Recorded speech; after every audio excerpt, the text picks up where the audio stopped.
Hi everyone and welcome to our very first episode of Milk and Two Sugars. My name is Brittany and I'll be the host for this episode. I'm joined by Caitlin, Michaela and Faith. Now we're all very big geeky nerds, I think, when it comes to Doctor Who, which is why we've all gathered here today to have a conversation. So obviously you can see our first topic is Doctor Who for our talk show. We'll be delving deep into the world of Doctor Who and as we may be discussing some stuff about some of the new seasons that you may not have watched yet. Spoilers, sweetie. Okay, so basically what we're going to do today is just sit around, have a talk about some of our favourite Doctors. And you may also see we've got a ladder here. So we will also be having a fun little game of choosing who our favourite Doctor is within the library. So we'll be going through and voting between all four of us. From our least favourite Doctor to our favourite Doctor. And you can see he's going to have a little, he or she will have a little crown on there. So let's get started. All right. First things first, who is everyone's favourite Doctor? Mine is Matt Smith. Like, straight up Matt Smith.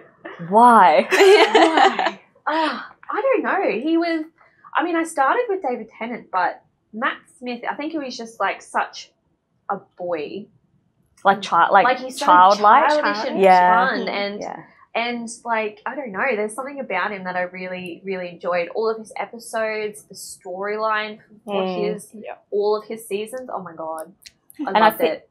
Sorry, I think coming off like Tennant as well, who was like so serious. And he wasn't, he was still playful and fun. Was he? Yeah. He was really sassy. I guess they've all got sass in their own way, but he wasn't as, like, I don't want to say dopey, but just he wasn't as childlike. He didn't have that quality about him, I feel. Yeah. So, yeah, I can see why you'd like him. I'm the same. I absolutely love the 11th Doctor. That's what I started with. I had to go back and watch the other ones, but yeah, 11th has always stuck with me.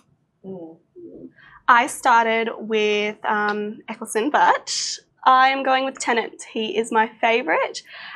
His seasons just stick with me the most. I think I like that, he was serious when he needed to be, but he had that little bit of humour that made me giggle, and Tennant, just Tennant. Did anyone realise, like, in all of David Tennant's series, like, whenever he yells, he spits all the time? Yes, I noticed that too. Yeah, and he does that thing with his mouth. Like that thing. Sometimes I'm just like, can you not do that, please? That distracts me. I don't want to go onto, like, a different TV series at all, but have you ever seen Friends? And Joey has the acting instructions that you have to spit to be a good actor. Yes, So obviously David Tennant is a brilliant actor. Clearly. Yeah, fantastic. Yeah. I don't know. Like, there's, like, I feel like David Tennant is like the OG Doctor. You know, a lot of people were introduced to New Who, I should say, to the New Who universe. David Tennant is like the poster boy for it, but I don't know. I think that I like reject him because of that. I don't like. Oh yeah, he's too mainstream. He's too not so much mainstream, but like everybody loves David Tennant. Yeah. Like, David Tennant and Rose. I love it. And I'm like, I don't know if this is true or not, but I think possibly why he's so big is because was he the first one to like introduce it to the States, like, and make it sort of a bigger thing over in America?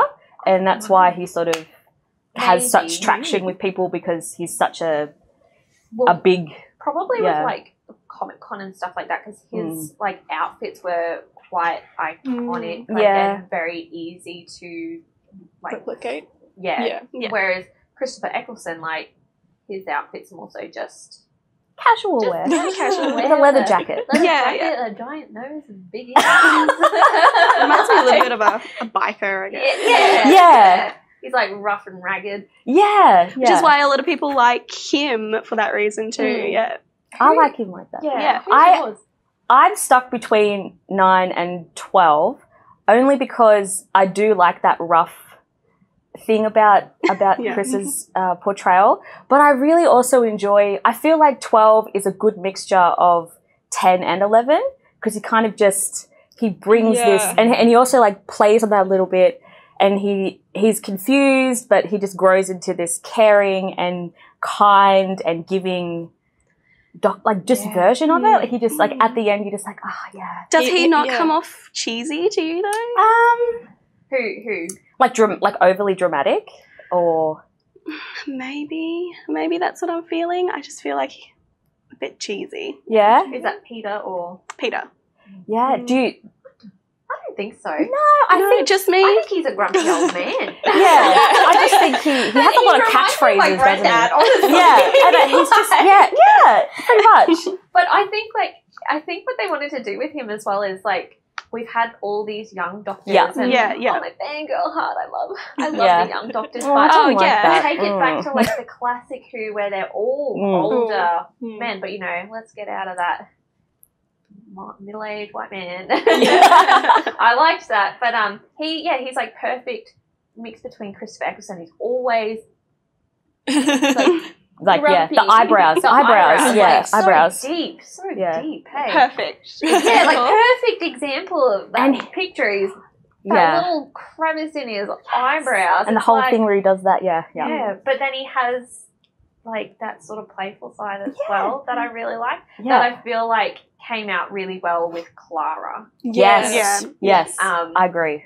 which is like, who's your favorite companions for your specific doctor? Like mine, cross my heart, the Ponds. I'm an The OG Ponds. Ponds fan. Yep. Oh, I can't will go past them. never love a companion more than I love the Ponds. Yeah. Like they are my heart and soul. It's like the perfect Yep. combination. Everything with the Ponds. The whole storyline, same with River Song. Oh, yeah. All of it just mixing in, absolutely lovely. and they're like the best of friends in real life Yeah. as well, and that came through so well in the actual show.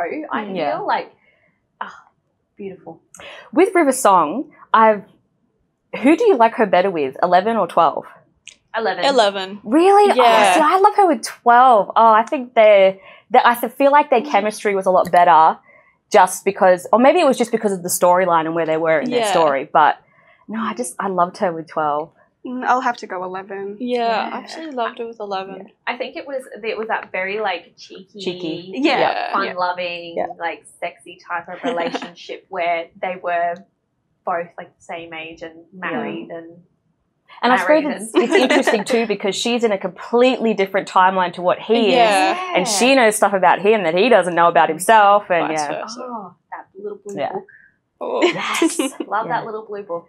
That confused me when I first saw it. Yeah. I was like, what?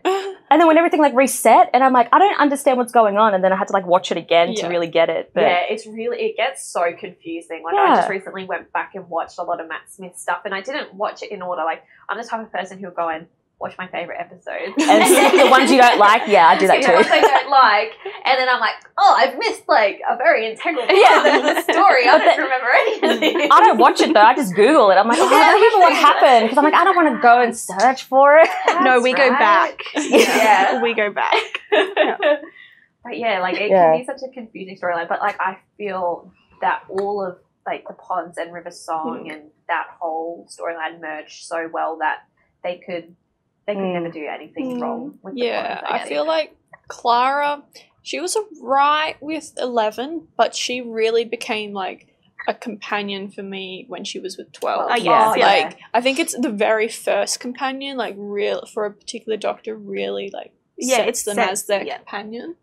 Like even Definitely though agree. Tennant had quite a few companions, Rose like was a really big key part of his companion sort of thing. Yeah. I think Clara for the 12 was the exact same way. Oh yeah, I hated the whole storyline of like Clara pining after the doctor.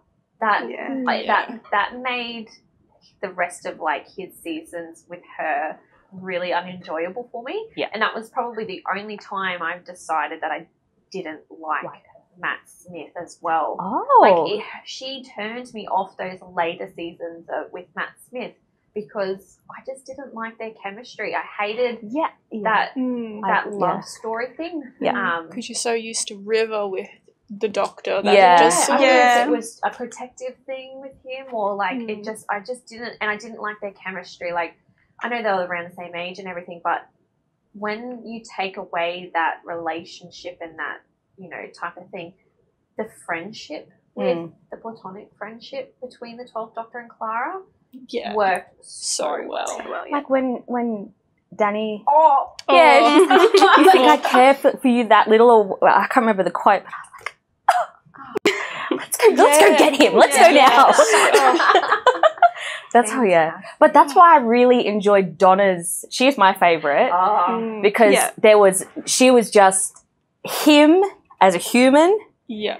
In just Dr. Donna, you know, Dr. and Donna, she suited him, and she was what he needed in that time because that's all he wanted. He just wanted someone to travel time and space with, and you want to mate, not mate with me, sunshine. That makes me laugh.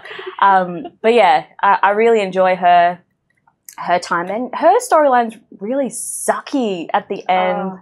Like I get that she's only there as sort of to help him grow in that sense, but I don't know. I feel like it was a real eye opener for Donna, like she got that, like she deserved to become that most important person because she lacked that sort of confidence in herself. So I feel like the whole Doctor Who series is really good at being able to show people, even if you are really like have low self-esteem in yourself, you are important. Like that's shown in with Donna, that's shown in 11. It's just really good part of it. That's a good point. Yeah. I think Donna brings me, I can't choose between Donna and Rose. Yeah. I am a sucker for a love story. Who isn't?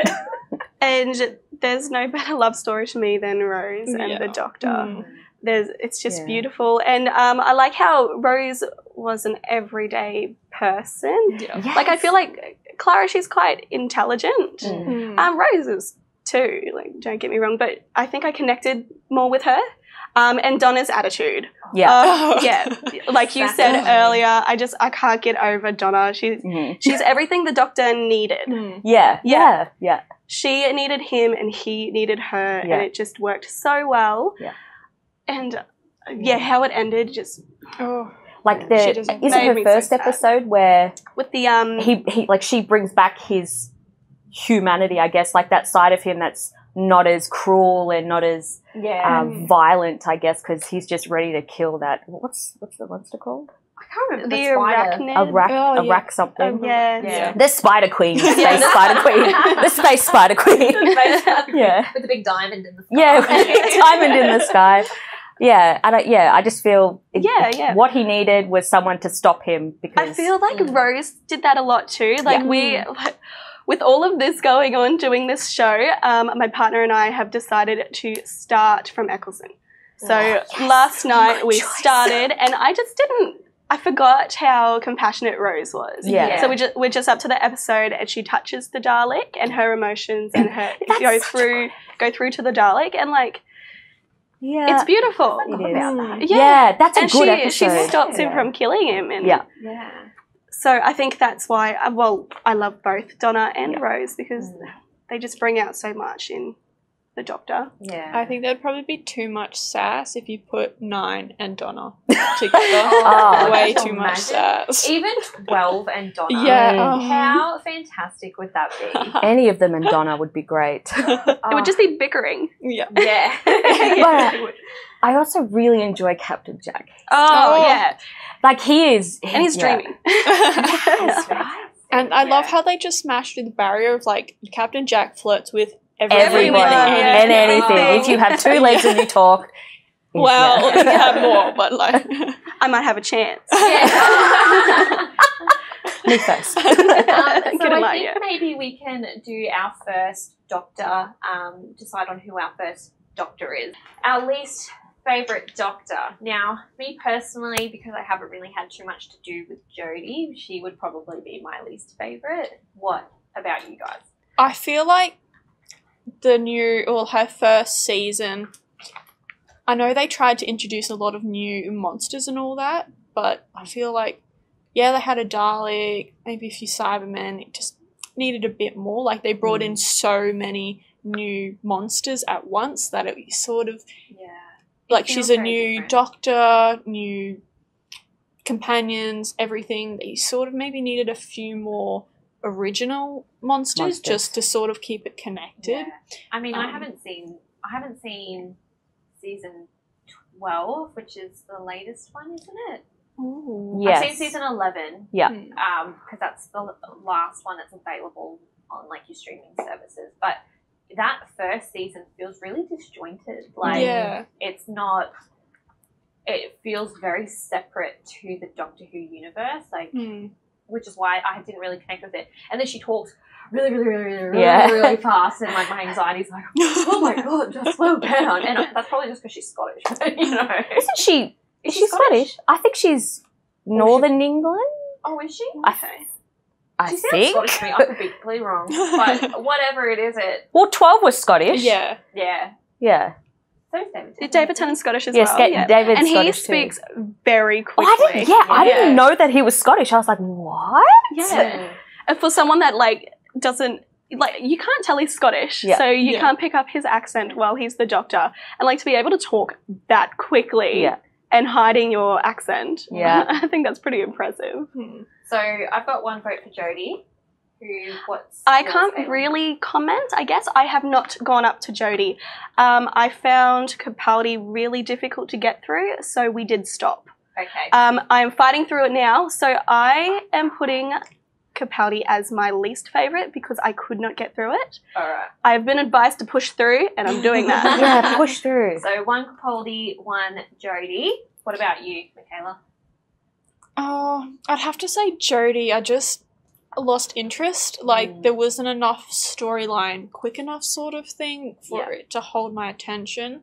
I'd have to keep watching it, but because I think a storyline came in towards the end of the season that I stopped at, which I haven't watched yet, so I would have to say Jodie. Yeah. Great Doctor herself. I think it's just storyline that's not really there. I think, like, from what I've seen, people say that's what it is. Like, they don't feel like she's reaching her potential as like, because she got so much flack for being the new Doctor, being a woman Doctor, and then having storylines that don't exactly match up with what's been happening previously. So, I don't know if this is true, I caught an episode, and I feel like even the, the quality is different. Like, I felt really weird watching it. Like, it just didn't feel like Doctor Who when I watched it.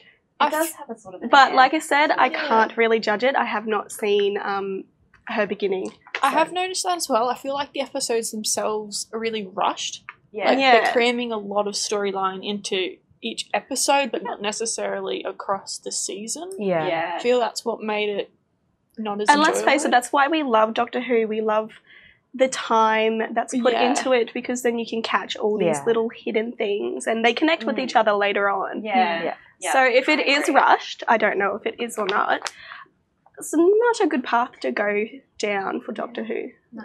Yeah. Okay, well, 3 votes for Jodie. That means, sorry, Jodie. Oh, You are Jodie. our least favourite. For now, who knows what her story will... I hear create. good things about the next season. Yeah. Yes, I've heard some interesting, like an interesting storyline sort of that comes from her, but Okay.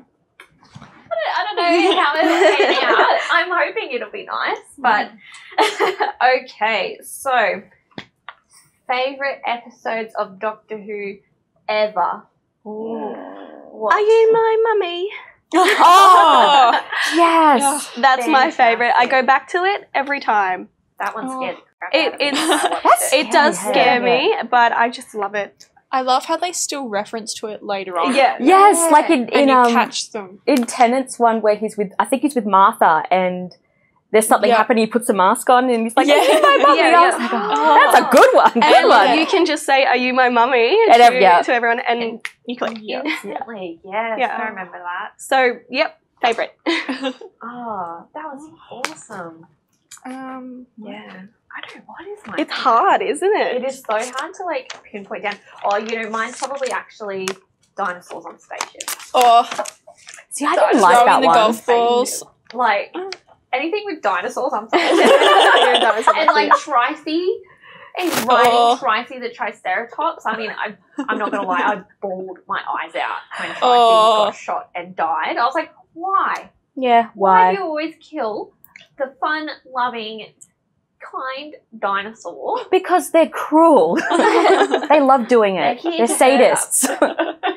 But yeah, I love that one. I mean, I didn't particularly like the villain in that episode, but I think just the extended cast of Nefertiti and the other game hunter guy, like that just worked out really nicely. And Brian. Yeah. Yes. Brian. Yes. His dad.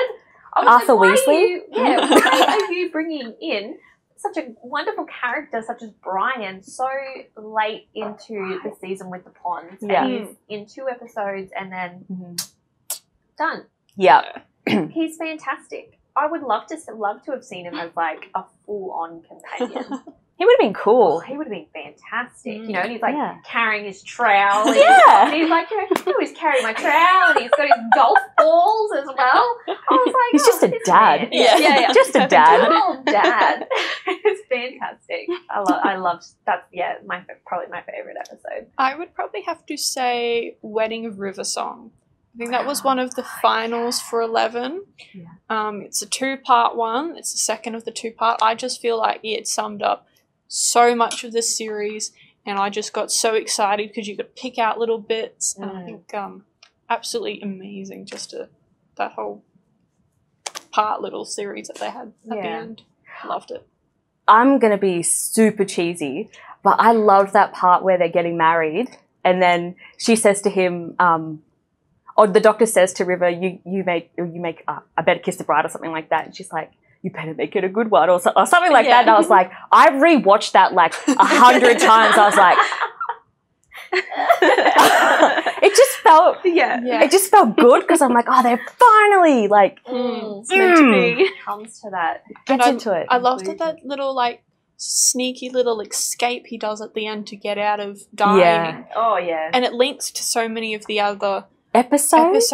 And I feel like they do that really well in Doctor Who. Yeah. At all of the season finals sort of thing, that they link them back. Like in Tenet, they've got the one where Captain Jack comes back, Martha comes back, Rose comes back, and then Donald. And they do that sort of for each of the ones. For each one. It's like a little reunion. It's nice as the viewer. Yeah.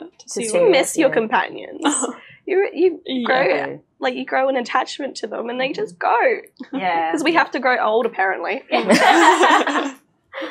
Oh, I know. Terrible. What's your favourite season of your Doctor? I think for me, mine's season 6 for Matt Smith. In saying that, I loved my favourite probably would be the first 5 episodes of season 7. That is the final part of the Ponds time, and then obviously I don't really like it after that with Clara in it. But yeah, probably season 6 as a whole. I loved that whole story time and the silence.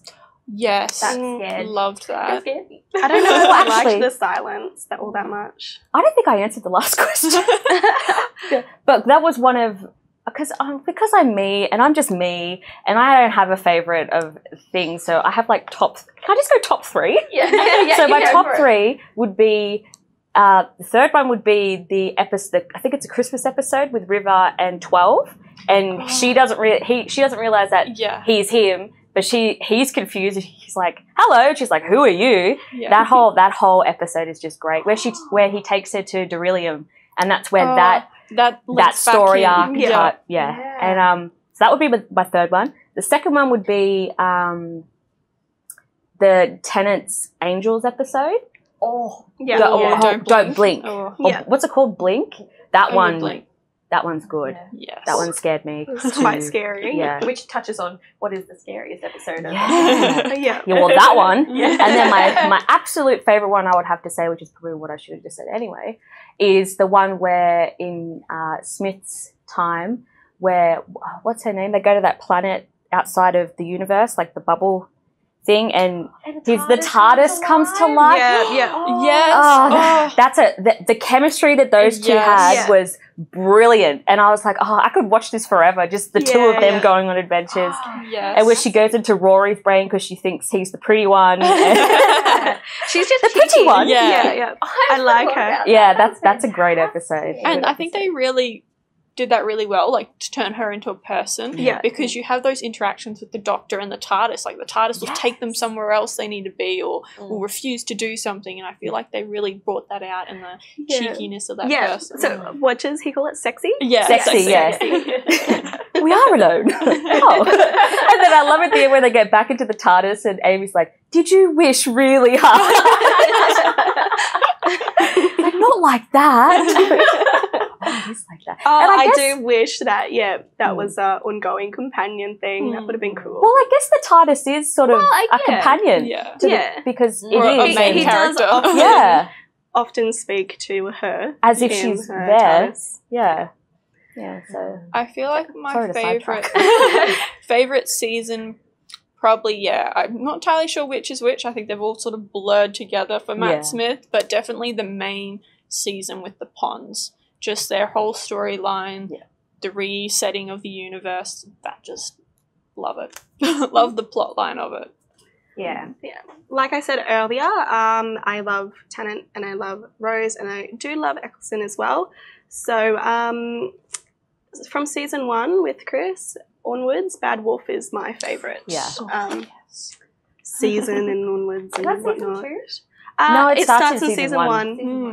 With the staring into the heart of the TARDIS. Yeah, but I think it starts in the episode where they're stuck in Parliament. Yeah, with and the stinky, gross green monster. Yeah, what are they you're called? stuck getting little cookies around. And like I think, like I said, I started again last night, and like you pick up on the little cookies. So like one of the helicopters was called Bad Wolf, and just things like that. So it starts quite early. Yeah. Okay. I think we should maybe choose who our next non-favourite Doctor is. Okay. Me, probably Christopher Eccleston. I think everyone else I've got some form of connection to. Whilst I really love his season, where there's also only one season of him, so it's sort of hard to attach to him in the same way I've attached to the other Doctors. Yeah. So I vote Christopher. I have the same sort of thought, like love his season, but he's not really a favourite Doctor. But I still have to go with Capaldi because he was my least. Yeah. So, Okay, so 1 Christopher, 1 Peter. What about you, Michaela? I would have to go with the 9th Doctor. I just got too attached to the 12th, like because it was longer. You had that sort of running. So I'd have to say 9th. All right, so 2. Oh. Faith. I don't know because I love them all, but I'd have to say Matt. Matt. Yeah, only because I don't know why, but I really enjoyed his season. I have nothing against his like portrayal, but I just feel David outshines him just a little bit more, and he does. I feel like he does, and it has to be Matt. I feel like David set up his story a lot, and he, which I think they all do in a way, but it's got to be Matt for me. Oh, interesting, but I mean, Christopher is still. Sorry. Well, look, he's not the last, so Alrighty. Okay. See, I don't feel the same way about that too. I connected with him so well with his one season, his lonely one season. I did feel like if he didn't do well, we wouldn't have had the rest of them. Oh, yeah. That's a good point. That is a good point. It's a good foundation. Yeah. He set everyone else up for success. Yeah. So. I'm happy that he's not last, so. Okay. What is everyone's saddest episode of Doctor Who? Mine's not sad. It's Little happy tear. sad. Mine is The Angels Take Manhattan. Yes. Yeah, that's It pretty also ties sad. in with the end of the pond, but like in sad way, but a happy way. Like that scene where Matt Smith is crying in the graveyard, and he's like, "Oh!" I was like, I feel, so heartbreaking, especially because they've just gotten sort of River Song back sort of thing, that she's been visiting the parents. She's, I guess, becoming more in the family. Yeah. And then she has to stand there and watch. Like, if she doesn't physically watch after, like, Amy is gone, then it will come for the doctor and her. So she can't break down. Yeah. And they're her parents who have just been taken. Like, she won't be able to ever see them again. Well, in her storyline she does, but, like, not in the way that she knows them at that point in time. When everybody knows everything. Like, the whole storyline has smoothed out to the point where, like, Rory's back alive after dying a million times. And not existing. And not existing. And becoming a Roman. And being a Roman, yes, and then Amy being away for 2,000 years. Like, everything had finally come together to work out really well for them, and then gone. Back in time. But then, like, that whole... I don't know if you guys have seen it. Oh, I've seen it. I know exactly what you're talking about. You don't even have to say it yet. I really wish they filmed. Same. So for the people that are watching that may not know what we're talking about, there is, at the end of The Angels Take Manhattan, there's a written scene that was never filmed about... It's just a storyboard, It's just a storyboard, like just a penciled-in storyboard with Arthur Darvill talking over the top of it. Of Brian, Rory's dad. Obviously, because for him it's only been a week since they left from the last episode, and he told them to go on this adventure, and then they're never coming back. Yes. So it goes into that, and it turns out that Amy and Rory adopted a child in the 1940s after they got sent back. And obviously this child is now much older than Brian is, but he knocks on the door and he's got a letter from Rory saying, "Hey Dad, like, I'm not ever going to see you again. We got sent back in time. Really sorry. We love you. But this man here is your grandson." And then it just cuts to, like, Brian dropping the letter on the ground and, like, going and hugging his grandson. And it was, like, the most awesome thing ever. Like, that episode was sad, but that little storyboard extra did not know about it either. Yeah, it's so, and you can see it play in your mind. You're just like, it's not anything special, but just with Arthur talking over it, and you're just like, you just imagine it in your head. Because that was something that really played on my mind. I was like, the doctor doesn't go back and tell Brian that Rory and Amy are never coming back. And then that was that final little piece that pulled it together. And I think it was so beautiful that it was just the storyboard. Yeah. Like, I would have loved to have seen it fully played out, but I think just that simplicity of it really hit it home a lot more than what it would have. I really feel like the Ponds ending is sad, but it's also quite liberating at the same time, because there were those episodes leading up to that one where they were confused about their life with the doctor and having a life of their own. I mean, because they can't have children anymore because of what happened. And I just feel like in that moment where Amy was like, what do? I want to be with my husband and I want to stay here. And she makes that decision and she's happy with it. Yeah. And she, even though she's really sad, she's like, I want to be with Rory. This is who I'm with. I think it's the final of her arc. Because at the very start of her time with the doctor, she just wants to go to that extraordinary like life with the doctor, and then we see them progress, we see them grow up, then they have a child basically with River, and then there's a time where they actually raise River sort of together, because she ends up being their friend somewhere that fits in there. And then it's her final sort of arc. She's coming to the conclusion, she's had that amazing life with the doctor. It's time for Rory. Rory always sort of came second for a lot of their series. And I think for me personally, I don't think it was even a choice of staying with the doctor for Amy. It was Rory was sent back in time, and that was it. That's it. I'm going back. Like, I want to be with Rory. And I think that was so amazing that she'd finally been able to not have that split second thought of the doctor or Rory, because Rory's done so much for her. Right, he waited 2,000 years for her. He's died a million times. And see, that was like the second time that happened in the episode. Like, the first time they were up on the building and it was going to be just Rory. Yeah, and she went with him. And so, she's already made that that connection. decision. Yeah. So Rory's it was just a a sweetheart, no-brainer. Yeah, it was very happy, sad, but Yeah. What? Who else? I don't want to say mine anymore. What's your sad one? No, it's yours. Say it. It's fine. No, I didn't know about the storyboard, so I picked that now. Oh, yeah. Yeah. Sorry. You explained it so well, and I had like little tears. I know. Oh, I'm getting wait till you goosebumps watch as I it. was- It's so I didn't know I was about that getting goosebumps as I was either. explaining it just Yeah, so mine was the I don't want to go. Oh, but that is sad. That is That's sad. an iconic sad Yeah. moment. But now I don't know. I'm torn. Yes. Yeah. Mine would have to be with 12 and River, and when he takes her to Beryllium, and he's very what's the best way to describe it? He's not very telling of what's happening, and he goes to these lengths to make it beautiful for her because he knows that this is their last night Yeah. together, and he wants to make it special for her because he does actually love her, and just that whole thing. But I think just before that, when they're on the ship and she is, every time I see this, I watch it over and over again.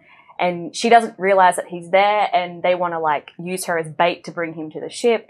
And he's like, and she just says things, if you loving the Doctor is like loving the stars, you can't you can't expect a sunset to admire you back. And I'm just like, he's right there with you. He loves you, and he wants to be with you. And and just when he's like, hello, sweetie, and she's like, and I love when we find out, we've been told like in all the 11 that she will die sort of thing on that night.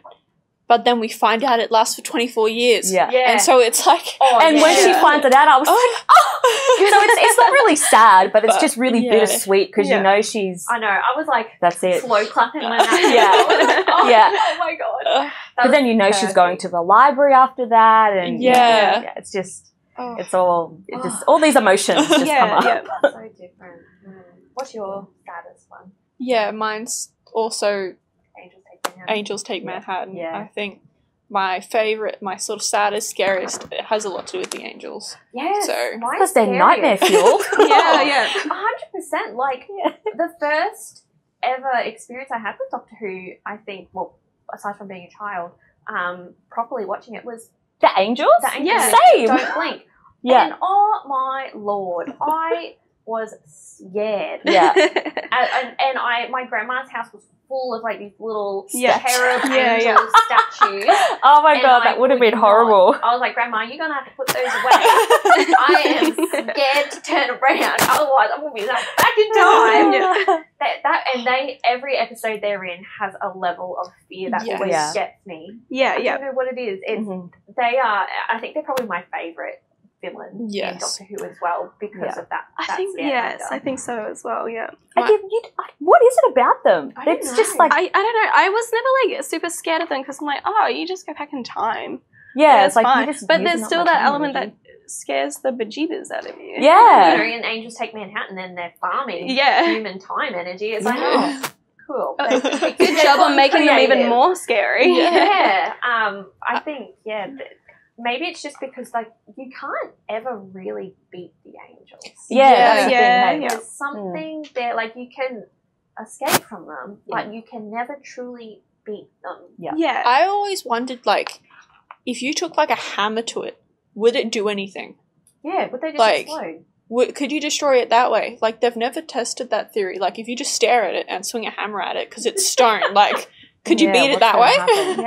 Life's never that simple. That's interesting. I have never thought that. Because I've never thought of because I know that they're like, we don't know if that's what they actually look like when you blink because they move and they turn to stone when you look at them. Yeah, so what so like, are they actually stone when they move or...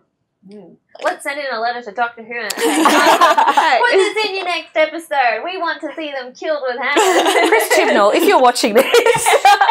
Head to your local bunny. I'd say my scariest episode would also be the angels in Time of the Angels with Doctor Who, the 11th Doctor, and they're under the mountain and it's flashing and that just adrenaline and you can't see them, then you see them. Then The one, the part in that one where Amy's in the trailer and she's like watching That scared me. That got me. Anything that has the image becomes the angel. Yeah. And I was like, oh my god. She's got to go through the forest with her eyes. Yeah. No, it's enough for me. Thank you very much. Made me scared of the dark. Yes. I already was scared of the dark. Although I really like how they played it with the angels, the episode where with Martha, is it? And in Tennant's one, I'm pretty sure. And it's the shopkeeper. Oh, it's the shopkeeper? No, it's the best friend. Oh, that's in Blink, isn't it? Yeah. And then how she traps them where they're looking at each other. Yeah, with the TARDIS. With the TARDIS, so like they're eternally stuck like that because, unless someone goes in there. But. So yeah, I guess that's a way to sort of do it. I like your like if you put a mirror in front of them, would it work the same way? Well, yeah, I think so. Yeah. So until the mirror breaks. Oh yeah, it covers it. There's always a way. Yeah. Loopholes. Okay, I think maybe we should get going with who our third favourite Doctor is. So for me, look, I'm going to be a bit controversial. I'm going to put David Tennant. Oh, what? Yeah, I think I love Peter Capaldi's Doctor more so much that I would. I think David Tennant number 3. Mine's Matt Smith. Oh. Yeah. I would have to say Capaldi. I just loved Tennant and Matt Smith more. I guess I found it very hard to like Capaldi to start with. Like once you did, loved him, but for David Tennant and Matt Smith, it was really quick to be able to connect and enjoy them. Caitlin, so finally we get to put Peter up there. Oh no, Peter! He doesn't look very happy about it. I could change my mind when I finish this season.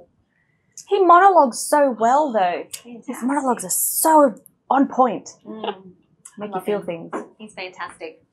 Okay, well, I guess we're going to have a bit of a battle when it comes to who's going to be king. But okay, what is something that I've really loved and is so iconic to Doctor Who is obviously the title sequences and theme songs. Yeah. So I'm going to be really controversial. I actually love Jodie Whittaker's first title sequence. It's like weird dubstep, trippy, but I love it. I was like, I can dance to this. I like every time it comes on, I'm like, and I'm not gonna lie, Matt Smith's I don't really like a lot of Matt Smith's title sequences and theme songs. Wow. He's my favourite Doctor and they're not my favourite. Yeah. It's Jodie Whittaker, the original OG classic Who. Yeah. William Hartnell. That's true, because it is, isn't it? It's OG, It's fantastic. Or David Tennant, because that's iconic. Yeah, I'm with David Tennant. The others are just a bit too much for me. I don't know. It's too funky. I'm not sure what my favourite is, but I'm not too sure about Jodie's. I think the music's fine, but I find looking at it, it gets just too much. Like with it being split down the middle and mirrored, and I just... You don't know where to look. It looks a bit... get a bit of a headache looking at it. It does have that aspect. I love it. I love the colours in it. I'm like, oh, this is funky. Yeah. It's so funky. Like some of them are just weird and boring. Yeah, especially the older ones. Sorry. Should we go there? I like Peter's one. I think his is good. Look, I'm not gonna lie, I can't even remember it. Really? I really liked his when they had like flash of.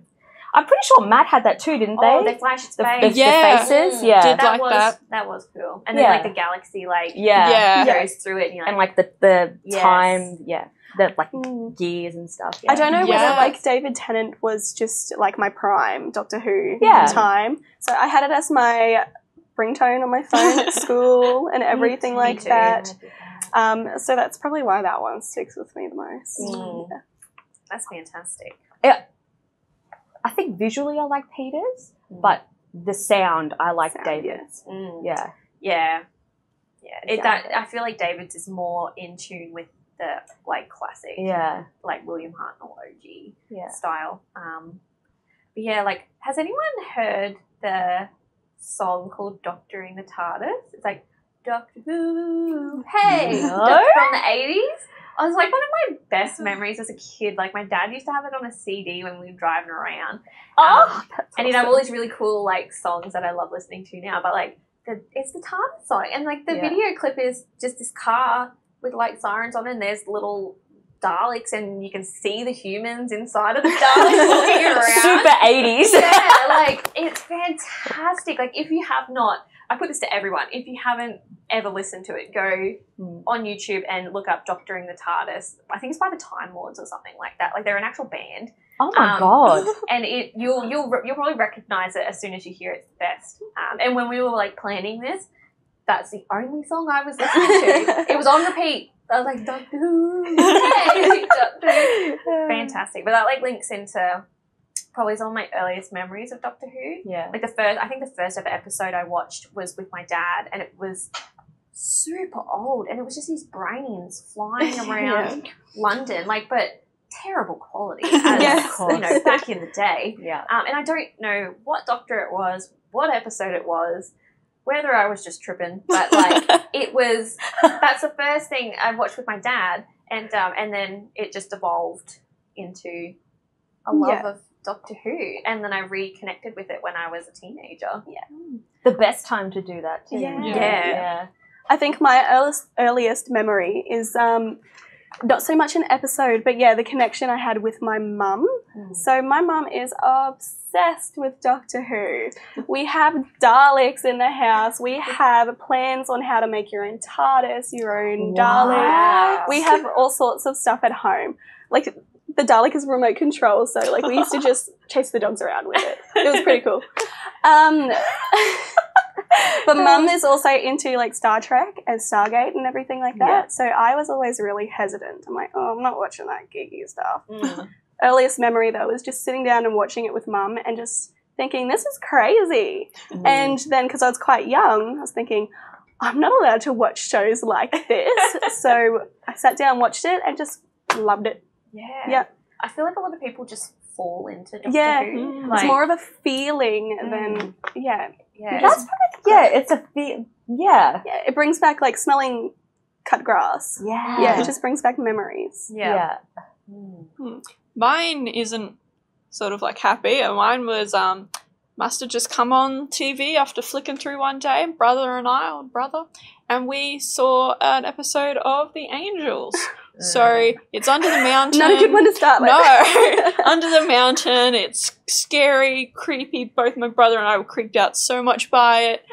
Found out it was called Doctor Who, and then kept watching from that. Isn't it cool though that like even though you had no idea what the show was about, had you heard of it before? No, just you just flicked it on and then. But it still appealed to you in some sense. Yeah. And you're like, oh, sucked you what's in. this? Yeah.